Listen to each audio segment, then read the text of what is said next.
মনে রাখবেন, হিন্দি টেলিভিশনের পর্দায় নতুন একটা অনুষ্ঠান শুরু হয়েছে। যারা টিভি দেখেন তারা সবাই জানেন, সোনি টেলিভিশন বলে একটা চ্যানেল আছে, সোনি চ্যানেল টিভিতে। হ্যাঁ, মায়েরা তো কম দেখে, দুটো জিনিস বেশি দেখে, স্টার জলসা আর জি বাংলা। মাঝে মাঝে ওগুলোতে একটু ঘুরিয়ে অন্যদিকে দেখবে, অনেক কিছু চোখে পড়বে।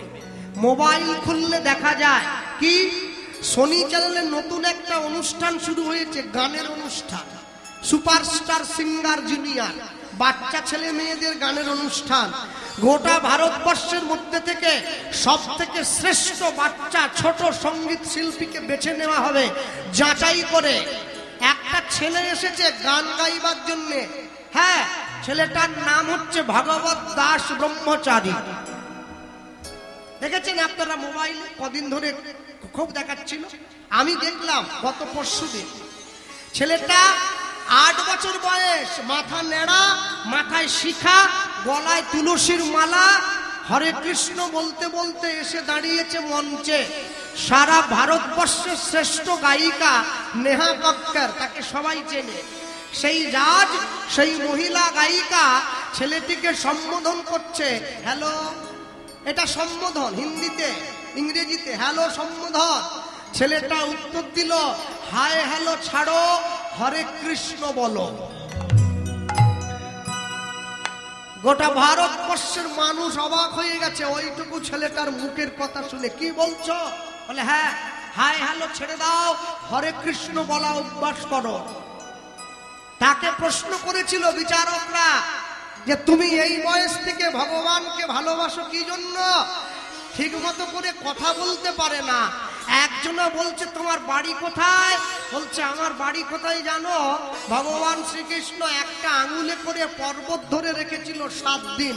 বলে হ্যাঁ, কি নাম? বলে গোবর্ধন পর্বত। বলে আমার বাড়ি সেই গোবর্ধনে, আমি সেইখান থেকে এসেছি। উত্তর দিচ্ছে, সকলে প্রশ্ন করছে এইটুকু বয়স থেকে তুমি ভগবানকে ভালোবাসো কেন? বলে যেদিন থেকে আমার বাবা শিখিয়ে দিয়েছে জন্ম হয়েছে মানে আমার মরণ হবে, আমি সেদিন থেকে ঈশ্বরের চরণে নিজেকে সঁপে দিয়েছি। জন্মিলে মরিতে হবে, অমরকে কোথা কবে। সমস্ত জাজদেরকে, বিচারকদেরকে তিনি বলেছিলেন আপনারা গীতা পড়ুন, সবাই গীতা পড়বেন। তাকে সবাই বলছে এত এত বই থাকতে গীতা পড়বো কেন? 8 বছরের ছেলে উত্তর দিচ্ছে, বাজার থেকে দামি একটা খেলনা কিনে নিলে, একটা দামি মোবাইল কিনে নিলে, মোবাইলটা কেমন করে চালাতে হয় ওর একটা বই পাওয়া যায়, ওই মোবাইলের বাক্সের সঙ্গে দেওয়া থাকে। এইভাবে মোবাইলটা চালাতে হয়। গীতা হচ্ছে সেই বই, যে বই পড়ে তুমি শিখবে জীবনকে কেমন ভাবে চালাতে হয়। গীতা পড়ো হিন্দু ভাই, গীতার মতো জিনিস নাই। ভালো লাগুক আর না লাগুক রোজ খাবে তিতা, ইচ্ছা করুক আর না করুক রোজ পড়বে গীতা। মনে রাখবে, মানুষের দরজায় দাঁড়িয়ে এই কথাটা ভগবান প্রচার করলেন জীবনের শেষ দিন পর্যন্ত। 8 বছরের ছোট শিশুর বোধোদয় হলো, কিন্তু আমার হয় নাই। বৈষ্ণব মহাজন লিখছেন, গাও পুন পুন শ্রী গৌরাঙ্গের গুণ,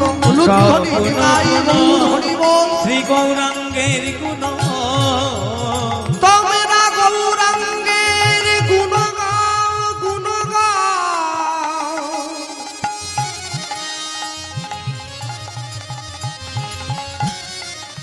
গৌরাঙ্গের গুণ গাও, গুণ গাও।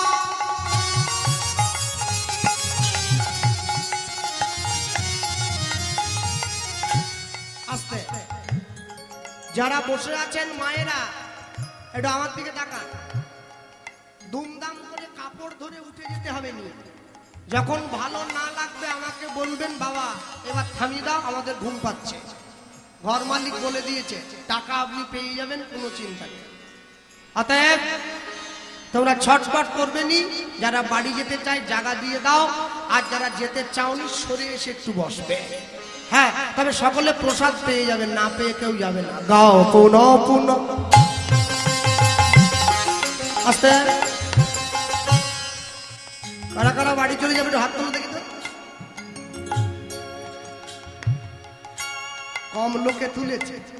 হ্যাঁ, কারা কারা বাড়ি যাবে না একটু হাত তোলো। নিতাই গৌর প্রেমানন্দ হরিব।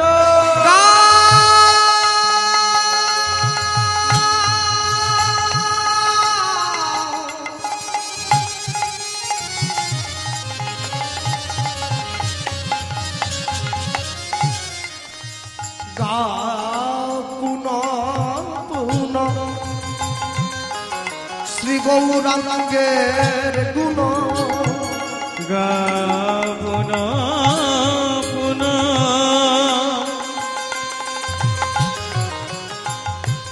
শ্রী গৌরাঙ্গে গুণ সরল করিয়া সরল করিয়া সরল করিয়া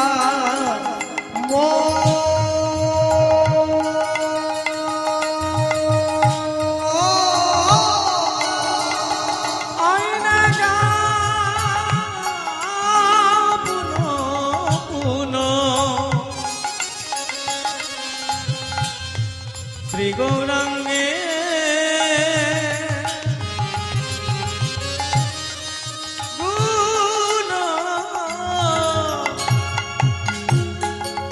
সরল করিয়া সরল করিয়া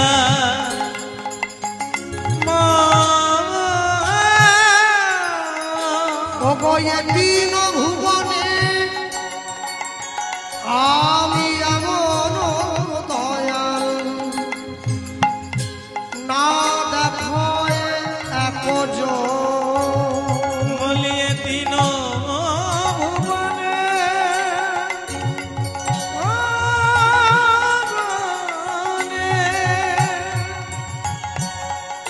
এমন না দেখো আমি দিন ভুবনে এমন দয়াল না দেখায় একজ দিন ভুবনে এমন দয়া না দেখো আমি এমন দয়াল আর দেখি না আমি এমন দয়াল আজ দেখি নাই আমি এমন দয়া আর দেখি না আমি এমন দয়াল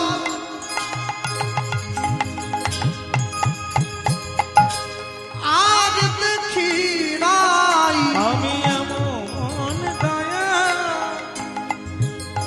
আর দেখি না যে জন্মার খাবে পায়ে ধরে প্রেম দেবে আমি এমন দয়া আর দেখি না যে জন জগাই মালাইয়ের মতো মাতালকে হরিনাম দিল এমন দয়া আর দেখি না যে জন মলায় চাঁদ কাজির মতো মুসলমানকে কৃষ্ণ নাম দিল এমন দয়া আর দেখি না জীবের হাতে ধরিল আর পায়ে পড়িল এমন দয়া আর দেখি না বলি হরি নামে হরিকে নামাইয়ে আনল এমন দয়া আর দেখি না জীবের হাতে ধরিল পায়ে পড়িল তাই গৌর হরি বল। হাতে ধরিল পায়ে পড়ি এমন দয়া আর দেখি না এমন দয়া আর দেখি না এই দিন ভুবনে এমন দয়া না দেখো একজন বলি এই ভুবনে এমন দয়া না দেখো একজন আস্তে যাদের যাদের গ্রামে হরি মন্দির আছে, দুর্গা মন্দির আছে, ভগবানের মন্দির আছে, বলুন। যে বাড়িতে ভগবানের মন্দির আছে, মানুষ যারা গৃহস্বামী, যারা বাড়ির মালিক যারা, তারা কষ্ট করে ভগবানের মন্দির তৈরি করেছে ইট কাঠ চুন সুরকি দিয়ে, তাই তো? আচ্ছা, যে মন্দিরটা আপনারা তৈরি করলেন নিজেদের বাড়িতে ব্যক্তিগত পয়সা খরচ করে, সেই মন্দিরটার দাম বেশি না যে মন্দিরটা ভগবান দিয়ে পাঠিয়েছে সেই মন্দিরটার দাম বেশি? বলো। এইটা দিয়ে পাঠিয়েছে, কারণ যা আছে ব্রহ্মাণ্ডে তা আছে দেহভাণ্ডে। তাহলে যে মন্দির মানুষ পয়সা খরচ করে বানালো, সেই মন্দির আমাদের হাতে তৈরি করা, আর যে মন্দির ভগবান দিয়ে পাঠালো সেইটা ওপরওয়ালার দান। তাই যদি হয়, তাহলে যে মন্দির আপনারা নিজেরা পয়সা খরচ করে বানালেন, সেই মন্দিরে প্রত্যেকদিন সন্ধ্যাবেলা করে কি জ্বালান? প্রদীপ, ধূপ, ধুনো, কর্পূর, তাই তো? ভগবানকে কি দেন? যে মন্দির বানিয়েছেন ফল, মিষ্টি, তারা অন্ন সেবা দেয়, ব্যঞ্জন, অন্ন, বেশ। যে মন্দির নিজেরা বানালেন সেই মন্দিরে ধূপ জ্বালালেন, যে মন্দির ভগবান দিয়ে পাঠালো সেই মন্দিরে কি জ্বাললেন? বিড়ি। বিড়ি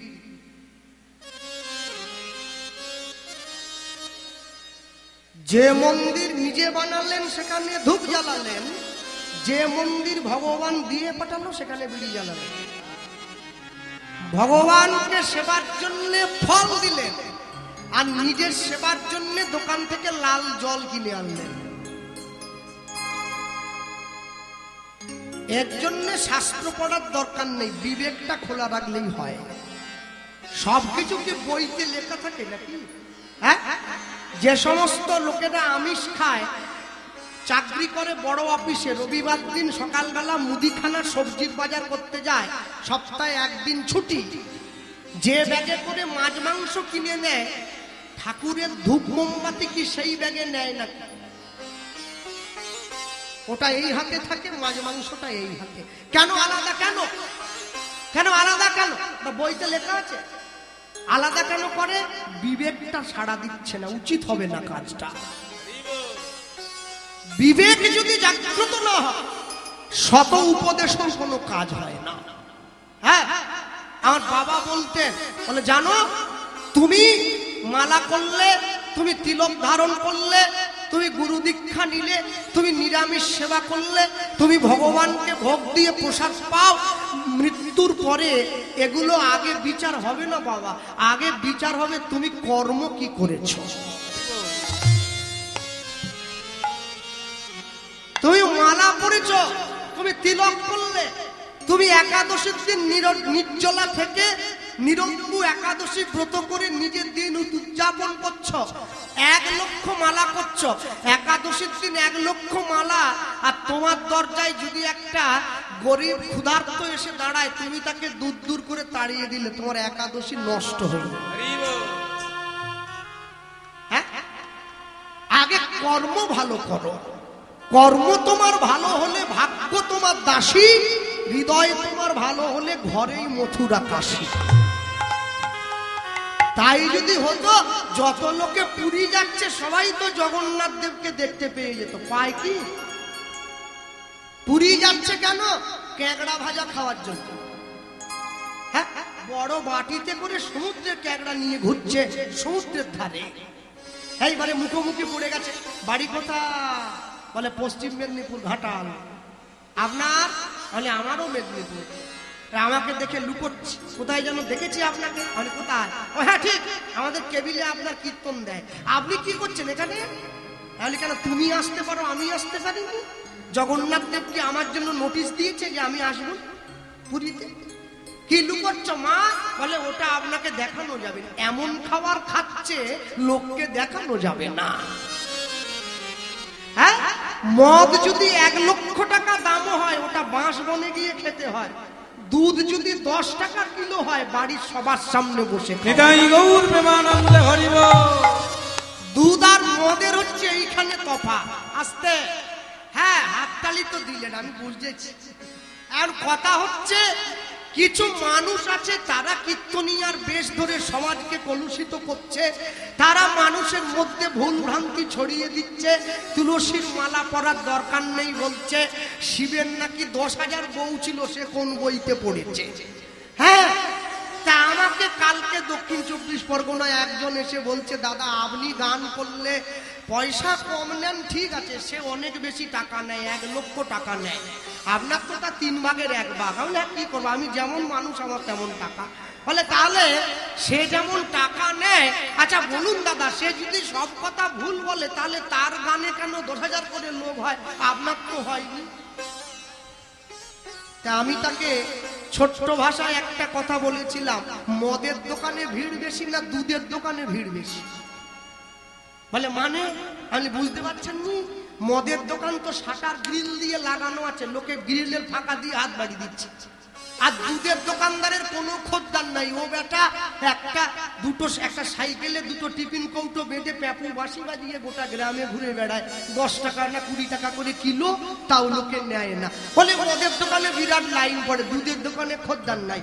তা আমি বললাম তাহলে আপনি কি ভাবলেন, মদের দোকানে লাইন বেশি পড়ে গেছে বলে কি মদটা শরীরের জন্য ভালো? হ্যাঁ, মানুষ যাবে ভিড় করে শুনবে, কাজে কেউ কিছু লাগাবে না, যাওয়ার লোক যাবে, আবার ঘরে এসে যেমন ছিল তেমনই। বলো এত এত কিছু প্রচার করলে, এত কিছু চেষ্টা করলে, এত ভুয়ো কথা বললে, এত তুমি মানুষের জন্য মানুষের গলা থেকে তুলসী মালা খুলে দেওয়ার চেষ্টা করলে, আমাকে একজন ডেকে এনে দেখাও তোমার মুখের কথায় সেই লোকটা তুলসী মালা খুলে দিয়েছে। কাউকে বারোনি তুমি, যারা করেছিল তারা করেই আছে। আরে যার 9তে হয় তার 90তে যাওয়ার দরকার হয় না, যার 9তে হয় না তার 90তেও যাওয়ার দরকার হয় না। হ্যাঁ, উপরে ফ্যাশন ভিতরে শ্মশান, এ করলে হবে না তো, এ করলে হবে না। পৃথিবীতে যত মানুষ দেখছেন যারা জগতে বড় হয়েছে তারা দেখতে কেউ সুন্দর নয়, তাহলে বড় হলো কেন? রূপ দিয়ে বড় হয় নাই, নিজের গুণ দিয়ে বড় হয়েছে, নিজের যোগ্যতা দিয়ে জগতে সমাজে স্থান করে নিয়েছে। মনে রেখো, কোনোদিনও কোনো অপসংস্কৃতিমূলক কথায় কান দেবে না, কোনোদিনের জন্য কোনো অপসংস্কৃতিমূলক কথায় কান দিয়ে নিজের জীবন নষ্ট করবে না। 2023 2024 আমাদের ডেট ফাঁকা নেই, 2025 সালে গিয়ে আমার ডেট পাওয়া গেছে। ফোন করছে 2023 সালে কৃষ্ণবাবু আপনাকে আনবো বলেছিলাম, পারিনি, আপনি আসেননি, তার বদলে অন্য কীর্তনীয় এনেছি। কত নিয়েছে? মানে 60,000 টাকা। কি বলেছে? তুলসী মঞ্চ বাড়ির ডান দিকে রাখবে।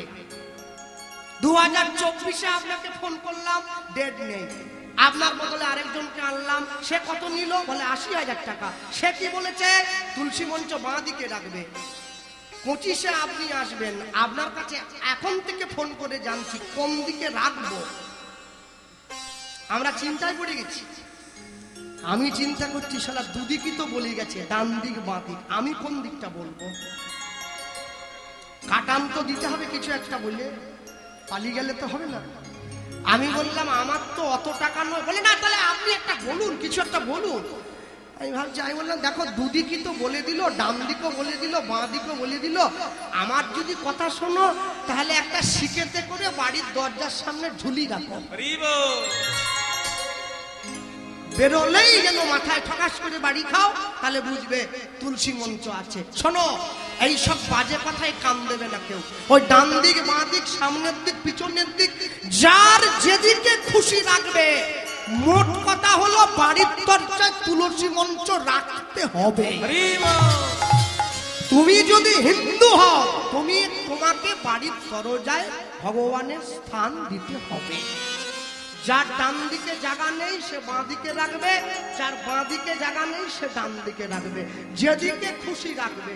তবে তুলসী মঞ্চ রাখতে হবে, এটা মহাপ্রভু আমাদের দিয়েছে। রাম আমাদের দেয়নি, কৃষ্ণ আমাদের দেয়নি, মহাপ্রভু আমাদের দিয়েছে। তুলসী মঞ্চ রাখতে হবে। হ্যাঁ, তুলসী মঞ্চ রাখবে, তুলসীতে জল দেবে, 25শে ডিসেম্বরে ঝাউ গাছে চুনি লাইট দেবে না, তুলসীতে জল দেবে, যে তোমার শরণ লয় তার বাঞ্ছা পূর্ণ হয়, কৃপা করে দেহ মোরে বৃন্দাবনবাসী। পরিক্রমা করবে, ঈশ্বরের চরণে ভক্তি তৈরি হবে। সবার শেষে গিয়ে বৈষ্ণব মহাজন কি বলছেন, একদম শেষে গিয়ে তিনি বলছেন, সবাইকে তুমি নাম দিলে, সবাই তোমার নাম পেল, শুধু আমি পেলাম না। শুধু আমি পেলাম না, কেন পেলাম না? মনে রেখো, যে তোমাকে ভালোবাসে সেও তোমার নাম পেল, যে ভালোবাসে না সেও নাম পেল। তাহলে আমি বসে রইলাম গৌরাঙ্গ বলিয়া, না গেলাম বলিয়া, তাই গৌর হরি বলিয়া, না গেলাম গলিয়া, আমি গৌরাঙ্গ বলিয়া, না গেলাম বলিয়া, গৌরাঙ্গ বলিয়া, না গেলাম গলিয়া। কেমনে কেমনে ধরিনু, কেমনে ধরিনু দে, গৌরাঙ্গ বলিয়া, না গেলাম গলিয়া, কেমনে ধরিনু রে। পাশু ঘোষ হিয়া পাষাণ দিয়া, বিধি কেমনে গড়িয়াছে,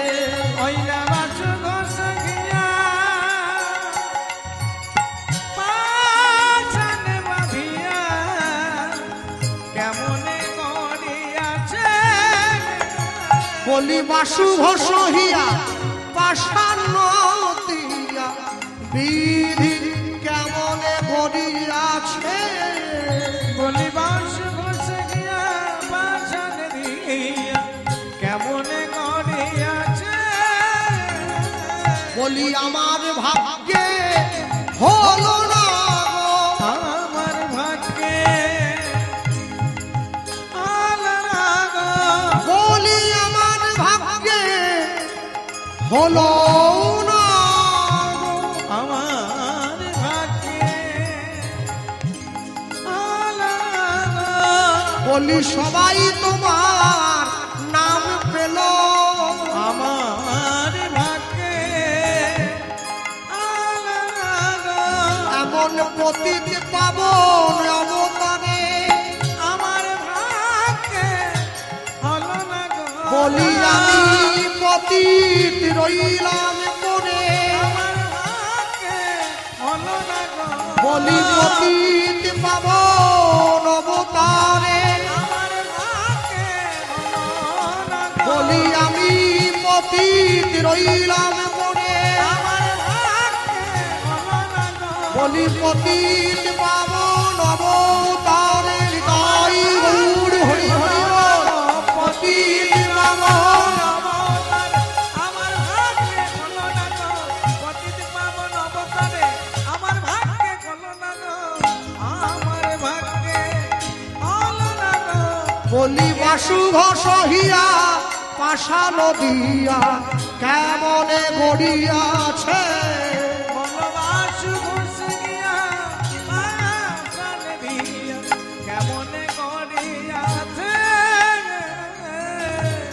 হ্যাঁ, সবাই তোমার নাম নিল, সবাই তোমার নামকে ভালোবাসলো, শুধু আমি বাদ গেলাম। চলো ছোট্ট করে আমরা গৌরচন্দ্রিকা শুনলাম, লীলা মাধুর্যে প্রবেশ করব।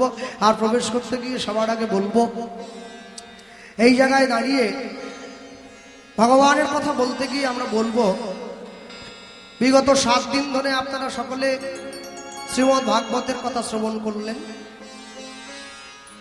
এবং 2 দিন নাম শ্রবণ করেছেন। সব থেকে বড় আশ্চর্য হলো, ভাগবতে 1ম স্কন্ধ থেকে 9ম স্কন্ধ পর্যন্ত শুধু ভক্তের কথা বলা আছে, ধ্রুবের কথা, অম্বরীশের কথা, প্রহ্লাদ মহারাজের কথা। কেন? ভগবান ভক্তের কথা বলে প্রচার করে দিয়েছেন ভক্ত কত সুন্দর। ভক্ত যদি সুন্দর না হয়, ভগবানের চরিত্র কথা সে কোনোদিন অবলোকন করতে পারে না।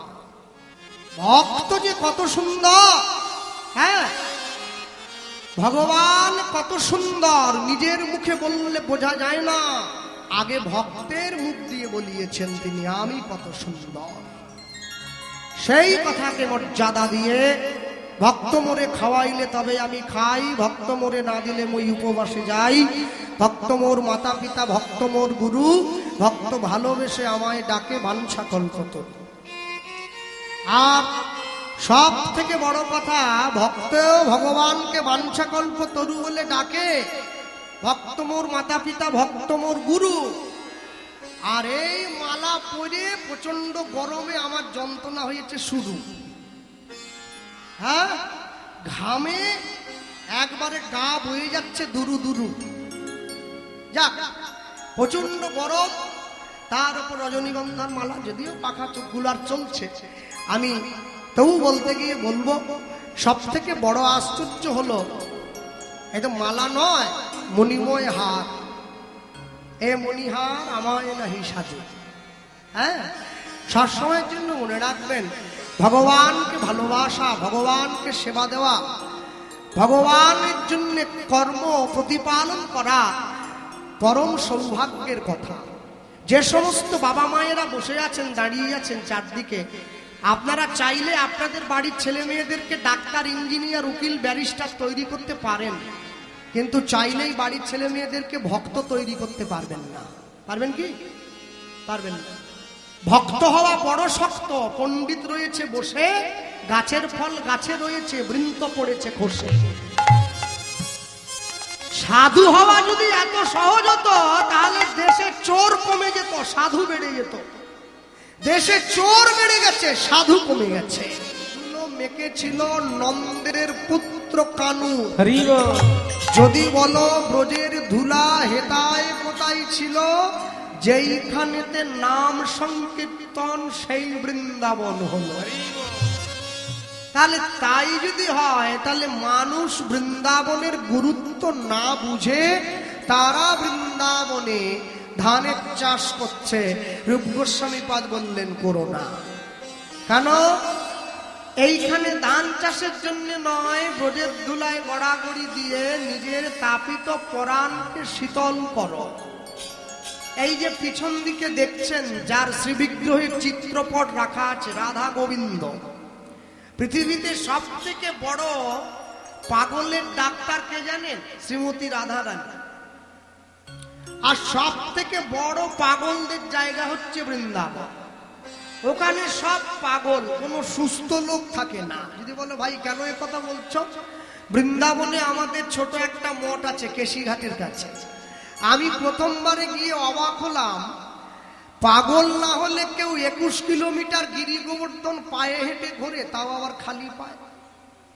হ্যাঁ, সুস্থ লোক কি পায়ে হেঁটে 21 কিলোমিটার ঘুরবে? কি দুঃখে। হ্যাঁ, 84 কোর্স ব্রজমণ্ডল পরিক্রমা করছে 220 কিলোমিটার। এ তো পাগল ছাড়া আর কি। যারা একটু কম কম পাগল আমার মতো, তারা বছরে একবার আধবার যায়, 7-8 দিন থাকে, আবার ঘরে আসে। আর যারা একটু বেশি পাগল, তারা যা চলে গেছে আর ফিরে আসার কোনো নামই নেই, একবারে ঘুরে বেড়াচ্ছে। কোনো ওষুধ নেই এই পাগলামির, শুধু তার চরণে পড়বে, নয়নের জল দেবে, নিজের জীবন সফল করবে। বৈষ্ণব মহাজন লিখছেন, মধুর বৃন্দা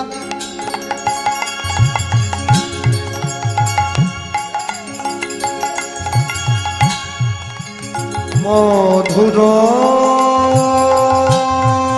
বৃন্দা,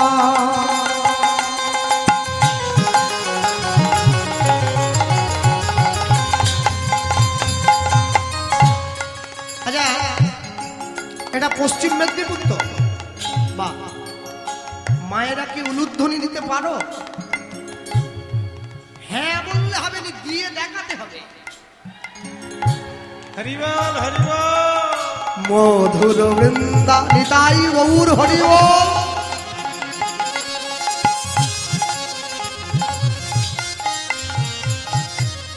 বিপিন বিপিন বিপিন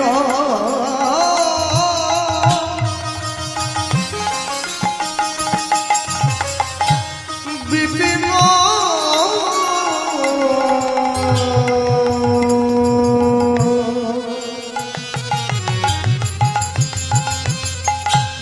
বিপিন মাধুরী মাধুরী ওই না বৃন্দাবনে আকাশে মধু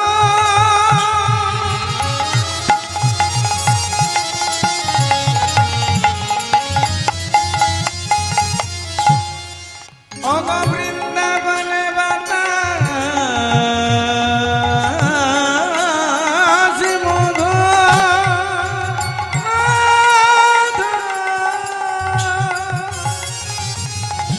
বৃন্দাবনের কীট পতঙ্গ তরুলতা সব মধু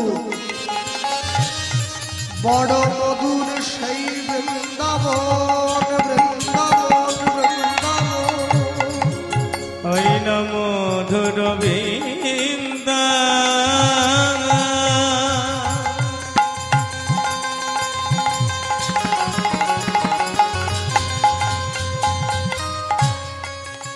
ও ভাই বিপিন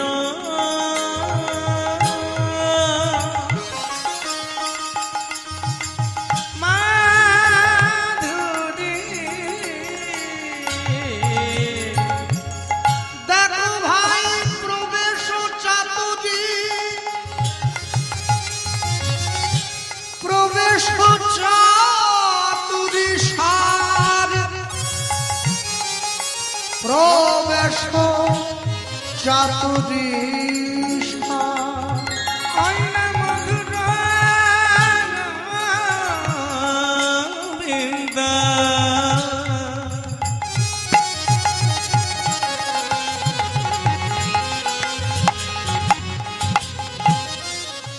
ও ভাই বিপিন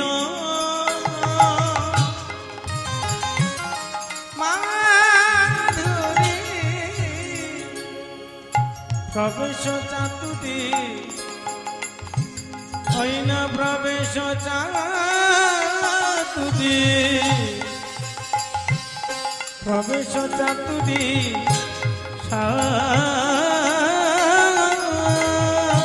দেখো ভাই বরজ যুবতী তাহে ভাবের ভপতি সপতি হইত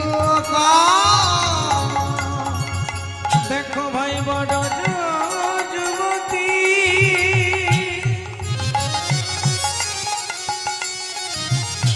ভাবের গতি সপতি হইত